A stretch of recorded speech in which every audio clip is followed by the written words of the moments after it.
On loue le Seigneur ici, à Denain, dans le nord de la France, tous les dimanches à Bruxelles, 11h30, tous les dimanches après-midi, 17h30, Denain. Nous louons le Seigneur, vous êtes les bienvenus. Vous allez sur le site touchchannel.org, touchchannel.org pour toutes les infos. Et aujourd'hui, c'est un culte de gloire, c'est un culte de baptême. Est-ce qu'on peut applaudir le Seigneur de Dieu? Un culte de baptême. Donc, je vais donner un message, après on aura 2 témoignages, et après on va baptiser des gens, puis on reviendra ici pour prendre la Sainte Seine ensemble, pour louer le Seigneur, puis après on va terminer par un repas. Donc, dans 2 Rois, chapitre 5, 2 Rois, chapitre 5,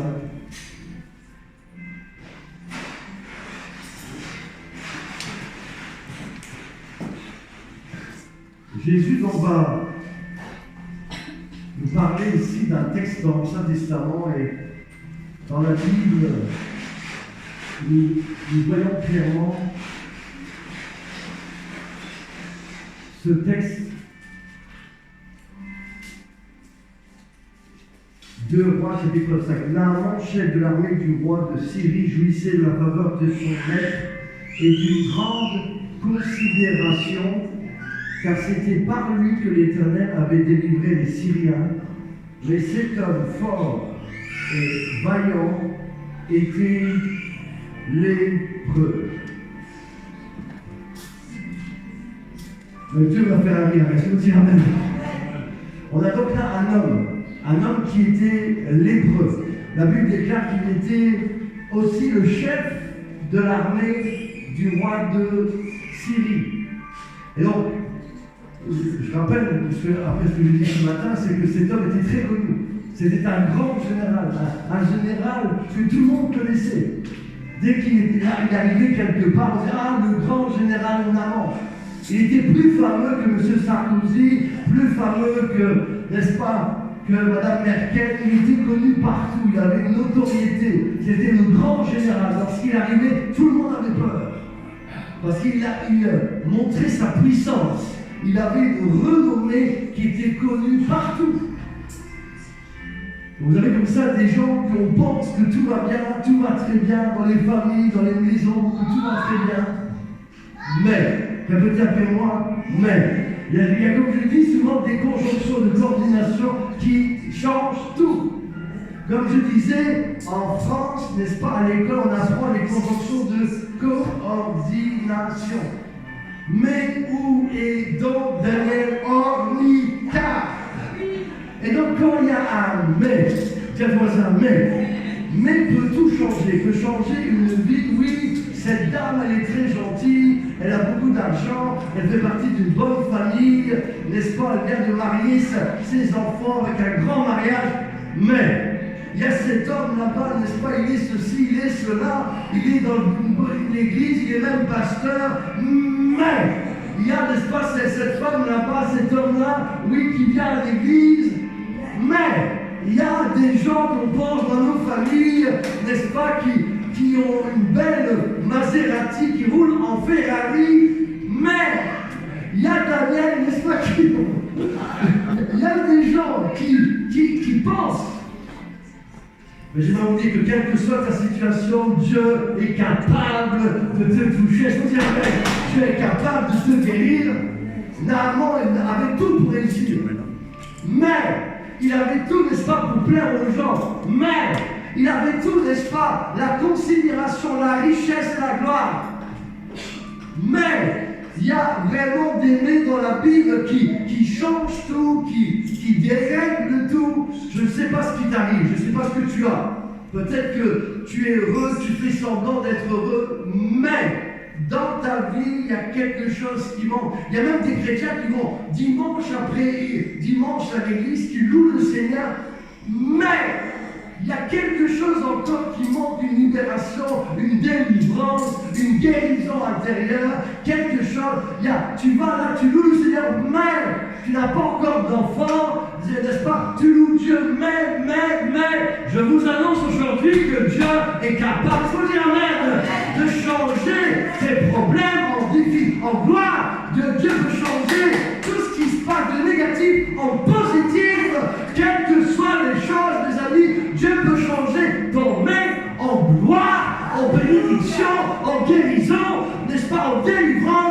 Naaman était lépreux. Il arrivait, il était considéré, mais dès qu'il rentrait dans sa maison, dès qu'il se mettait devant sa glace, il pleurait tout seul.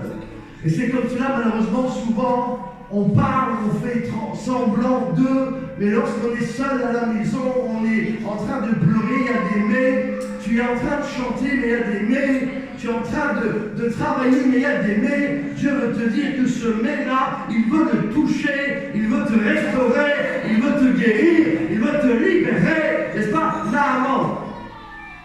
Vous ne savez pas quoi faire, certainement qu'il a dépensé de l'argent, voire des sortes de guérisseurs, mais rien n'y faisait. Sa lèpre continuait. On sait que la lèpre, c'est le symbole du péché. Je ne sais pas, peut-être que dans ta vie, il y a un problème. Peut-être que tu es là, tu combats avec un péché, que tu n'arrives pas à te libérer. Mais Dieu, aujourd'hui, te dit, c'est le jour de ta libération. Je veux dire, amen.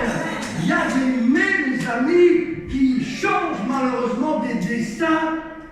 Cet homme ne savait plus quoi faire, mais la Bible déclare que heureusement, il y avait une petite fille. J'ai trouvé ça, une petite fille. Une petite fille qui était, n'est-ce pas, au service du roi. Elle connaissait Dieu, elle avait une intimité avec Dieu. Vous savez, ne méprisez pas les gens qu'on dit petits, mais qui ont une communion avec Dieu, qui connaissent Dieu. Peut-être que c'est la solution à ta vie, à ta famille, la connaissance de Dieu.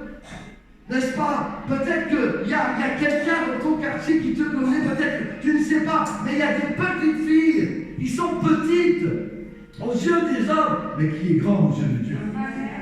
Parce qu'elles connaissaient Dieu. Et c'est pour cela que je te dis, si tu connais Dieu, tu as une grande valeur. Si tu as une intimité avec Dieu, tu es quelqu'un de très important. Dans le royaume de Dieu, ce n'est pas ce que les gens considèrent qui est important, c'est ce que Dieu considère. Ah, si mon Seigneur était auprès du prophète qui est en Samarie, il le guérirait de sa lèpre. Quelle que soit ta situation, sache que Dieu est là pour te guérir. Quelle que soit ta situation, sache qu'il y a un prophète, il y a un apôtre, il y a un homme de Dieu qui peut te toucher au travers du nom de Jésus. Levez les bras au ciel, dites Seigneur Jésus, levez les bras au ciel, je suis devant toi, je veux être touché par toi, quelle que soit la chose, dis Seigneur, touche-moi aujourd'hui. Mes amis, cette petite fille va dire, allez voir ce prophète.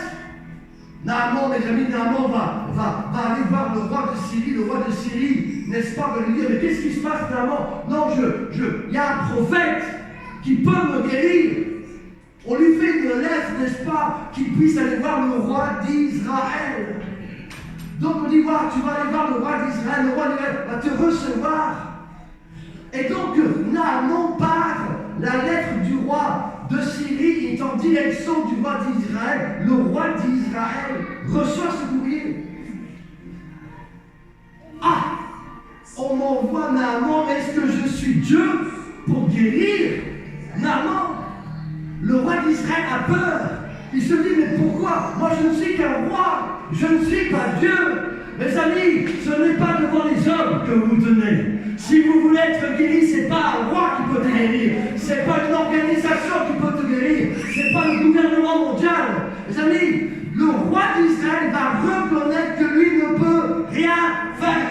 Il va arracher les vêtements. Il va dire, non, qu'est-ce qu'il veut? On veut me créer la guerre, c'est un piège.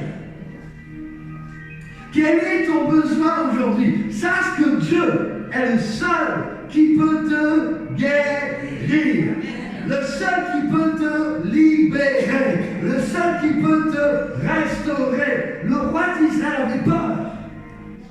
Suis-je Dieu pour guérir? Vous savez qu'il faut faire très attention.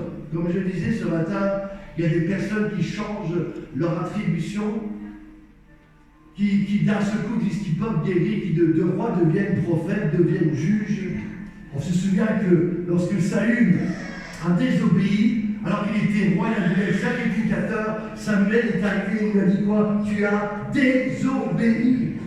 Moi je ne comprends pas, même dans le monde entier, il y a des gens qui changent, ils pensent qu'ils peuvent sacrifier, ils s'improvisent comme pasteurs, comme sacrificateurs. alors qui n'ont jamais été ni appelés à être prophètes, ni juges. Faites attention. Le roi d'Israël avait compris qu'il n'est ni prophète, ni sacrificateur.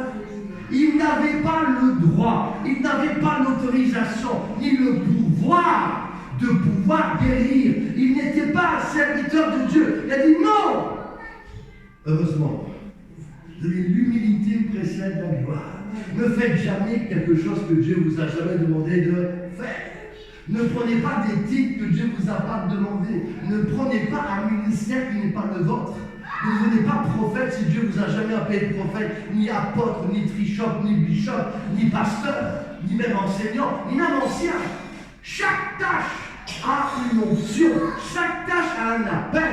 Les amis, il y a de l'ordre dans la maison de Dieu. Il faut dire amen. Le roi d'Israël a dit non, moi je ne peux rien faire. Au même moment, le prophète voit cela en vision. Allez dire au roi d'Israël, dites-lui de faire amener le lépreux, et il saura qu'il y a un prophète en Israël. Vous savez, quelle que soit votre maladie, quel que soit votre besoin, sachez que Dieu est capable de vous guérir. Je vous dis amen. Allez, faites savoir à Denain, dans le nord de la France, à Onain, à Valenciennes, qu'à Denain, il y a un centre apostolique du jubilé. Est-ce que vous dites amen? Où les malades peuvent être guéris, où les aveugles peuvent voir, où les paralytiques peuvent marcher. Faites comme cette petite fille. Allez le dire autour de vous. Allez dire qu'il y a quelqu'un qui a le pouvoir. Son nom c'est Jésus de Nazareth. Soyez comme cette petite fille, des témoins de la puissance de Dieu. Allez dans la mairie de Denain, allez à Valenciennes, n'est-ce pas, sur la place d'Armes, allez dans le stade de foot de Nagessais de Valenciennes. Je vous dis amen. Dites que le roi des rois, le seigneur des seigneurs, c'est Jésus de Nazareth. Il est capable, répétez pour moi, il est capable. Capable de sauver, capable de guérir, capable de libérer. Allez voir le prophète. Dites-lui, Naaman prend toute sa cour, il arrive, il monte sur ses chevaux et il va voir le prophète. Et dès qu'il aille devant le prophète, n'est-ce pas, le prophète lui dit, dites-lui, le prophète ne sort pas de sa maison. Il reste à sa place.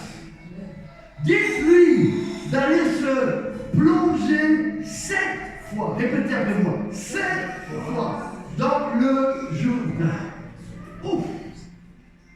Naaman était devenu orgueilleux avec un tel pouvoir. Oh! Mais comment ça? Il n'est même pas sorti me voir. Vous imaginez ce bishop, il n'a même pas fait la bise. Il n'a même pas dit bonjour, ni à l'entrée, ni en revoir. Est-ce que c'est un pasteur? C'est un faux pasteur, je le dis. Il est méchant, il n'est pas poli. Ah, si vous saviez. Et donc, oui, Naaman était furieux. Comment ce prophète ne sort même pas? Je pensais qu'il serait sorti de sa maison, qu'il aurait imposé des max sur ma tête, qu'il aurait été gentil avec moi. Je pensais, Naaman était furieux. Lisez la Bible. Naaman était tellement furieux qu'il fait quoi? Il fait demi-tour. Non, moi je ne vais pas aller plonger 7 fois dans le Jourdain. En plus, cette eau elle est sale. Elle n'est même pas filtrée. Elle n'est même pas. On ne peut même pas boire de cette eau. Vous savez, les chrétiens aujourd'hui sont tellement devenus compliqués. Il leur faut ceci. Il leur faut vraiment un culte fait à leur mesure. Il ne faut pas être poli. Vous savez, on assiste aujourd'hui vraiment à une culture où on ne veut plus parler de péché. Si on parle de péché, on dérange les chrétiens. Et on ne peut plus parler de péché, on ne peut plus parler de repentance. Sinon on quitte l'église. On ne peut plus reprendre. Mes amis, on n'est pas là pour se plaire à soi-même. On est là pour entendre parler de la parole de Jésus. Je vous dis amen. Mes amis, il va dire non, va te laver 7 fois dans le Jourdain. Mais maître, si vous avez dit quelque chose de difficile, mais non, il vous faut quelque chose, mais faites-le. Arrêtez de ronchonner, quand même vous avez la lèpre. Obéissez à ce qu'il vous dit. J'aimerais vous dire aujourd'hui, écoutez, vous qui regardez cette émission sur les réseaux sociaux, l'obéissance vaut mieux que les sacrifices. Si Dieu te demande de quelque chose, fais-le. Dis à ton voisin, fais-le. Mes amis, arrêtez de discuter. Arrêtez, n'est-ce pas? Vous savez, les chrétiens sont toujours en train de discuter. Oui, mais est-ce que vraiment Dieu a dit de ne pas toucher à ce fruit défendu? Non, on va aller écouter, n'est-ce pas, le serpent dans le jardin d'Éden qui va nous parler. Est-ce que Dieu a réellement dit? Et on écoute, n'est-ce pas, la voix du diable qui vient vers une sirène. On écoute les amis, les copains, les copines qui nous détournent du plan de Dieu. On écoute notre tonton, notre tata. Les amis, arrêtez d'écouter les gens, mais laissez-vous convaincre par la parole de Dieu. Laissez-vous convaincre. Est-ce que vous dites amen? Par l'Esprit de Dieu. Les amis, Naaman, arrête de discuter. Si tu obéis à la voix de Dieu, ton bien-être serait grand et l'enfer. Je veux dire amen. Si tu obéis au Seigneur, il va te bénir. Il va te libérer. Il va te toucher. Il va te bénir. Chantobo Rakapa. Quel est ton besoin aujourd'hui? Quel est ton besoin de prière? Quelle est ta demande à Dieu?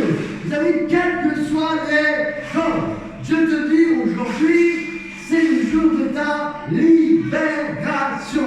C'est le jour de ta délivrance. C'est le jour de ta résurrection. 7 fois, répétez un peu, 7 fois. Oui, tu te plongeras 7 fois. C'est pas 3 fois. C'est pas 2 fois Daniel. C'est combien? 7 fois. Vous savez, quand Dieu a dit à Josué, vous tournerez 7 fois autour de Jéricho. Et le dernier jour, les 7e jours, vous tournerez 7 fois. Et les murs de Jéricho vont s'écrouler. Torah Kappa. Elles vont dire, les amis, il y a de la puissance de Dieu dans l'obéissance. Si tu obéis à Dieu, quelles que soient les choses, quels que soient les murs, ils vont s'écrouler. Si tu obéis à Dieu, quelles que soient les montagnes, elles vont s'aplanir. Si tu obéis à Dieu, quelle que soit la mer rouge qui est devant toi, elle va s'ouvrir. Si tu obéis à Dieu, quelles que soient, mes amis, les difficultés, quelles que soient les choses, il est capable, n'est-ce pas, d'ouvrir, de te bénir. Il est capable, n'est-ce pas, de faire une guérison extraordinaire. Il est capable, n'est-ce pas, de ressusciter, de te libérer. Naaman obéit. Naaman décide qu'il va le faire. La Bible déclare qu'il se penche pas seulement une fois, pas seulement 2 fois, 3, 4. Il se penchera 7 fois dans le journal, selon la parole de l'homme de Dieu. Verset 16, 14. Et sa chair devint comme celle d'un jeune enfant. Et il devint pur. Est-ce qu'on peut dire amen? Lorsqu'on obéit à Dieu, tout change. Dieu peut changer, n'est-ce pas, nos péchés qui sont noirs en blanc comme la neige. Il peut nous restaurer, il peut nous libérer, il peut, n'est-ce pas, faire un miracle. Je disais ce matin, il y a même des gens qui, avant de se faire baptiser avec des tatouages, ils se font baptiser les tatouages pas. Est-ce qu'on dit amen? Dieu peut faire un miracle même aujourd'hui, alors qu'on va baptiser des personnes. Dieu est capable de faire un miracle dans ta vie. Est-ce qu'on dit amen? Quelle que soit la lorsqu'on se baptise par la foi, il y a une guérison, il y a une résurrection. Il y a un baptême de feu, d'onction, de gloire. Dieu veut te toucher, Dieu veut te bénir. Et il se plongea 7 fois. 7 fois par obéissance. Arrête de tourner la parole, arrête de discuter. Trop de gens discutent par l'orgueil. Trop de gens partent, essaient de dire des choses. Alors que l'évangile, c'est quelque chose de simple. Il faut juste obéir à Dieu. Obéir à sa parole. Obéir à ses commandements. Et alors qu'on obéit à Dieu, Dieu nous ouvre des portes. Dieu nous libère. Naaman était complètement pur. Il est devenu tout jeune, comme moi, tout jeune, tout beau. Il a été complètement. Son visage est devenu tellement rajeuni. Il faut dire Amen. Vous savez que l'onction rajeunit. Arrêtez de chercher des miracles avec des liftings, des crèmes, des pommades, des parfums. Mes amis, l'onction purifie. L'onction rajeunit. Je vous dis Amen. L'onction rend pur. L'onction rend jeune. Il y a quelque chose de fort. Maman était devenu comme un petit enfant. Il avait de la joie. Vous allez voir quand on va baptiser là, ils vont sortir là, avec des sourires. Des grands sourires. Ils vont être tellement contents comme des petits bébés. On va leur donner le biberon. On va dire Amen. Ils vont naître de nouveau, mes amis. Ils vont être tout contents. Il y a quelque chose de spécial qui se fait. Il y a de la joie, il y a de la paix, il y a de l'harmonie. Oui, on baptise tout cela, notre vie ancienne, et on ressuscite en nouveauté de vie. Ce n'est plus moi qui vis, c'est Christ qui vit en moi. Je suis né de nouveau. Il y a quelque chose de glorieux. Naaman, la Bible déclare que sa chair redevint comme la chair d'un jeune enfant, imaginez-vous. Et il fut pur. Oui, dans l'obéissance à la parole de Dieu, il y a la guérison, il y a la restauration, il y a le rafraîchissement, il y a le renouvellement spirituel, il y a l'onction qui te bénit, il y a la joie qui augmente, simplement en obéissant à Dieu, même dans les petites choses. Tu es joyeuse, il y a une grâce sur ta vie. Il y a quelque chose que tu ne peux pas expliquer. Il y a une joie qui vient. Il y a quelque chose, il y a une faveur divine qui t'entoure. Oui, le bonheur et la grâce m'accompagneront tous les jours de ma vie et j'habiterai dans la maison de l'Éternel. L'âme va être purifiée, nettoyée, renouvelée. Et il va dire au prophète, mais je dois te bénir, est-ce que je peux t'apporter un présent, des talents d'or? Je veux te donner quelque chose parce que je suis tellement dans la joie. Élisée va dire non, je ne veux rien. Voyez-vous, là aussi on reconnaît cet homme de Dieu qui ne cherche pas les choses, n'est-ce pas, pour de l'argent, qui ne fait pas les choses par motif, mais qui, n'est-ce pas, dans la présence de Dieu, va être renouvelé. Et le prophète va dire non, je ne veux rien, mais au moins que je puisse donner à tes deux serviteurs. Alors Élisée a dit ok, tu peux leur donner. Et donc il donne aux serviteurs, à ses deux serviteurs, n'est-ce pas, un cadeau, un présent. Et Élisée était reparti, Naaman était reparti. Mais voyez-vous, malheureusement, l'histoire ne s'arrête pas là. On se rend compte que Géhazi, le serviteur d'Élisée, lui va dire non. Comment? Il n'a pas pris de don. Est-ce que c'est pas normal? Je vais aller à sa course. Et donc Géhazi qui servait Élisée, lisez bien la Bible. La Bible déclare qu'il courut après Naaman et il imposta Naaman. Oh, mais que puis-je faire pour toi? Oui, mon maître, en parlant d'Élisée, vient de recevoir deux nouveaux serviteurs. Est-ce que vous ne pourrez pas lui faire un présent, un talent d'argent et un animal? Oh, mais bien sûr, pas seulement un, mais deux, je vais te donner. Le serviteur de Dieu, Géhazi, était en train de mentir. Voyez-vous, on a là deux attitudes. Une jeune fille toute petite, que personne ne connaissait, qui aime Dieu, qui sert le Seigneur, qui va faire en sorte que Naaman soit guéri, en disant va voir ce prophète et tu seras guéri. Et d'un autre côté, on a soi-disant un serviteur de Dieu qui n'est là, il ne suit que Élisée juste pour voler, juste pour prendre. Et ça, c'est la mentalité de certains chrétiens qui viennent dans les églises, pas pour donner la gloire à Dieu, ils viennent juste voler les gens, voler l'argent, voler des personnes, voler des filles pour essayer de les séduire et les marier, voler. Vous avez des personnes, n'est-ce pas, qui viennent dans les églises, pas pour glorifier le Seigneur. Géhazi, excusez-moi de vous dire, était un homme de cette trempe-là. Il a osé d'abord mentir. Rendez-vous compte. Ah, mon Seigneur, Élisée a deux serviteurs qui viennent de rentrer. C'était un personnage qui n'avait pas le cœur. Il n'avait pas l'amour pour les âmes. Je prie qu'on soit éclairé ce soir, d'avoir une bonne attitude. Cette petite fille, mes amis, quelle attitude a-t-elle? Est-ce que vous dites amen? Elle suivait Dieu parce qu'elle voulait le salut des gens, pas pour voler de l'argent. Aujourd'hui, on assiste à trop de serviteurs de Dieu, soi-disant serviteurs de Dieu, qui agissent pour de l'argent, ou pour manipuler, ou juste pour prendre des personnes, prendre des collaborateurs.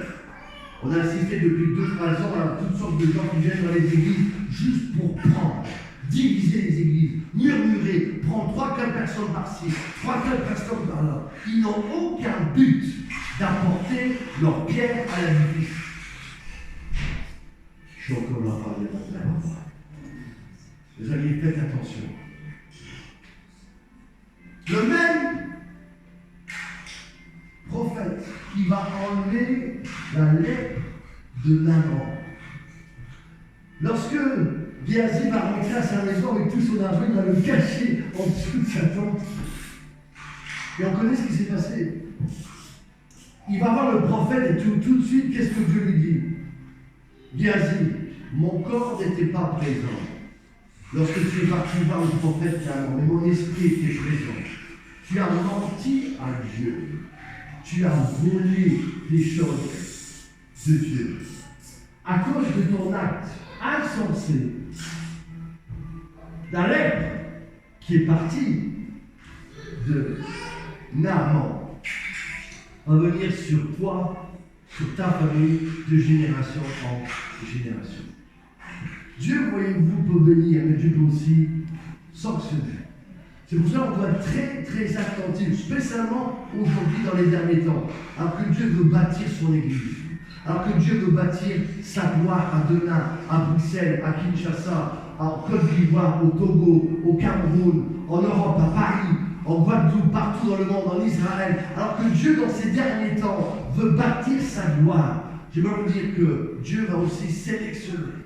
Dieu est en train de regarder et de séparer les brebis des boucs.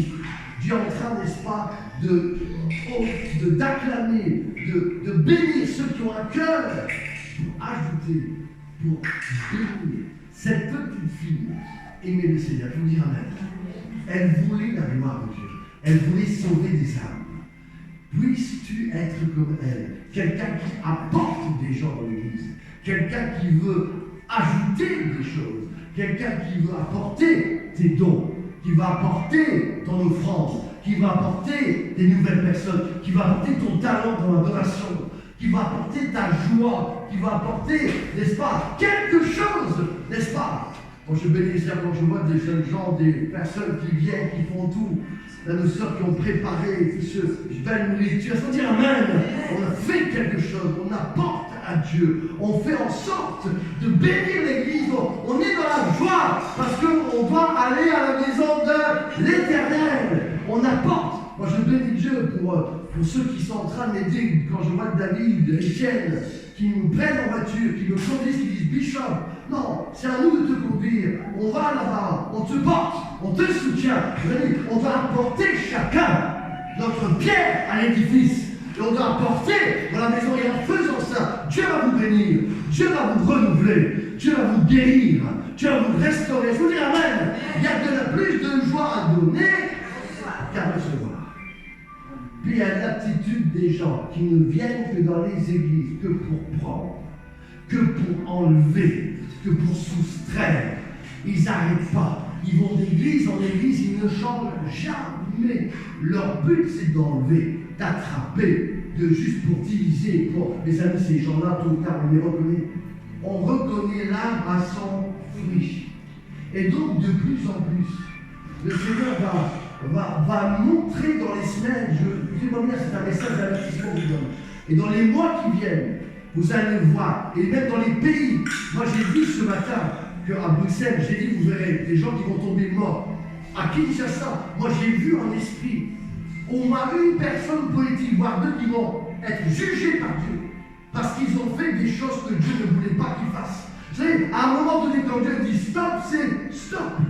Et donc même au niveau des églises, faisons attention, ceux qui n'arrêtent pas de murmurer, de critiquer, d'essayer de diviser les gens. Ils arrivent tout doucement comme des anges, mais en fin de compte, ils ont un but. Et leur but, c'est de diviser. Leur but, sans rien dire, c'est de faire, n'est-ce pas, de prendre quelque chose. Alors que lorsqu'on aime le Seigneur, on aime l'Église. On veut ajouter cette petite fille, vous savez, son seul but, c'était de sauver Naaman. Personne ne parle d'elle après, pourtant c'est grâce à elle, mes amis, que Naaman a pu être guéri. Vous savez que Dieu n'est pas un Dieu qui oublie tous vos efforts. Lorsque vous faites quelque chose pour quelqu'un, même dans le secret, Dieu le voit. Lorsque vous faites quelque chose pour bénir quelqu'un, Dieu le voit, mes amis. On doit avoir cette attitude. Oui, 7 fois dans le Jourdain. Je veux dire, c'est les 7 paroles que Jésus a données sur la croix de Golgotha. Il a donné 7 paroles, n'est-ce pas? Il a dit, n'est-ce pas, tes péchés te sont pardonnés. Il a dit, premièrement, qu'est-ce qu'il a dit? J'ai soif. Première parole. 7 paroles. J'ai soif de faire ta volonté. J'ai soif. Qui a soif de faire la volonté de Dieu? Jésus va dire, j'ai soif. Et nos sœurs, notre frère qui vont se faire baptiser parce qu'ils ont soif de faire la volonté de Dieu. On se baptise par obéissance. Le baptême ne sauve pas, mais le baptême est une obéissance. On est sauvé par la foi. Mais lorsqu'on est sauvé, on se baptise. Ne faites pas comme certains, voire même à Kinshasa, qui viennent de se faire baptiser, juste pour montrer qu'ils sont soi-disant chrétiens. Parce que si on ne le fait pas avec la bonne attitude, comme je disais, avant on était un pécheur sec, après on sera un pécheur mouillé, mais on est toujours un pécheur. On doit être baptisé avec une bonne attitude. Je veux dire amen. On s'est repenti, on a demandé pardon pour nos péchés, et Dieu le fait. Premièrement, j'ai soif. Deuxièmement, pardonne-leur. Jésus va dire pardonne-leur. Mes amis, on doit avoir dans notre cœur ce désir de pardonner. C'est une culture. Je te pardonne. Pardonnons-nous les uns les autres. C'est une culture que Dieu veut que nous ayons. Et c'est comme cela que véritablement la gloire de Dieu va se manifester. Troisièmement, Jésus va dire, Jean, voici ta mère. Il y a une nouvelle famille en Christ. Il y a la famille naturelle, puis il y a la famille spirituelle. Jean, comme je disais, ne va plus se séparer de Marie. Ni Marie ne va se séparer de Jean. C'est une nouvelle famille. Dieu remet des pères, des mères, des sœurs ensemble. Il y a des papas spirituels, des mamans spirituelles. Vous savez que la famille spirituelle est plus importante que la famille naturelle. Est-ce que vous savez ça? Vous savez que nous, souvent, on considère la famille naturelle plus importante. Eh bien, j'aimerais vous dire que c'est faux. On doit respecter la famille naturelle. On doit les aimer. On doit prier pour eux. On doit les honorer. Mais la vraie famille en Christ, c'est la famille spirituelle. Et ceux qui marchent avec Dieu seront sauvés éternellement. Donc on doit comprendre ça.